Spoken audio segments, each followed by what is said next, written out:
जय माता दी। अब मैं आपको दुर्गा सप्तशती का 10वां अध्याय बताने जा रही हूँ। 10वां अध्याय प्रारंभ होता है। शुंभ वध। मेधा ऋषि कहते हैं, हे राजन, प्राणों के समान प्रिय अपने भाई निशुंभ को सेना सहित मारा हुआ देखकर शुंभ कुपित होकर बोला, हे दुर्गे, तुम अपने बल का गर्व मत करो। तुम दूसरों के बल पर युद्ध करती हो और अपने पराक्रम का अभिमान करती हो। तब देवी ने कहा, अरे दुष्ट, देख, ये मेरी शक्तियाँ मुझ में ही लुप्त होती हैं। देवी के ये कहते ही ब्रह्माणी आदि सभी शक्तियाँ देवी के हृदय में लुप्त हो गईं, केवल एक अंबिका रह गईं। तब देवी ने कहा, मैं अपनी शक्तियों से अनेक रूपों में खड़ी थी, अब उन रूपों को समेटकर अकेली खड़ी हूँ। तू स्थिर होकर के युद्ध कर। ऋषि कहते हैं, उसके बाद देवताओं व असुरों के देखते देखते ही देवी और शुंभ में युद्ध होने लगा। तेज बाणों और भयानक शस्त्र से सब लोगों को भयभीत करने वाला महायुद्ध हुआ। अंबिका ने जो सैकड़ों दिव्य अस्त्र चलाए, उन्हें दैत्यराज शुंभ ने अपने अस्त्रों से काट डाला।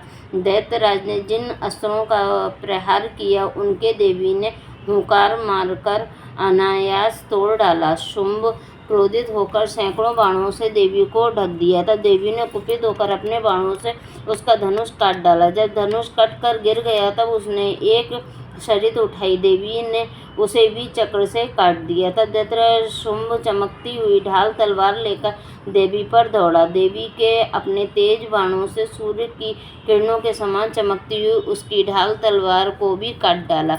उसके सारथी घोड़ों को भी मार गिराया तथा उसका धनुष भी काट डाला। तब वह मुग्दर लेकर देवी को मारने दौड़ा। देवी ने उसके मुग्दर को भी तीक्ष्ण बाणों से काट कर गिरा दिया। तब वह घूंसे को तानकर बड़े वेग से दौड़ा। उसने भगवती की छाती में घूंसा मारा और तभी देवी ने उसकी छाती में एक थप्पड़ मारा। थप्पड़ लगते ही दैत्यराज शुंभ धरनी पर गिर गया और शीघ्र ही फिर उठ खड़ा हुआ। देवी को पकड़कर आकाश को उछल गया। वहाँ भगवती ने निराधार ठहरकर शुंभ के साथ युद्ध किया। आकाश में देवी और दैत्यराज का बाहुयुद्ध देखकर सिद्ध और मुनियों को बड़ा आश्चर्य हुआ, क्योंकि उससे पहले आकाश में युद्ध नहीं हुआ था। चंडिका ने बड़ी देर तक आकाश में उसके साथ युद्ध करके उसके ऊपर को उठाकर घुमाया और धरती पर पटक दिया।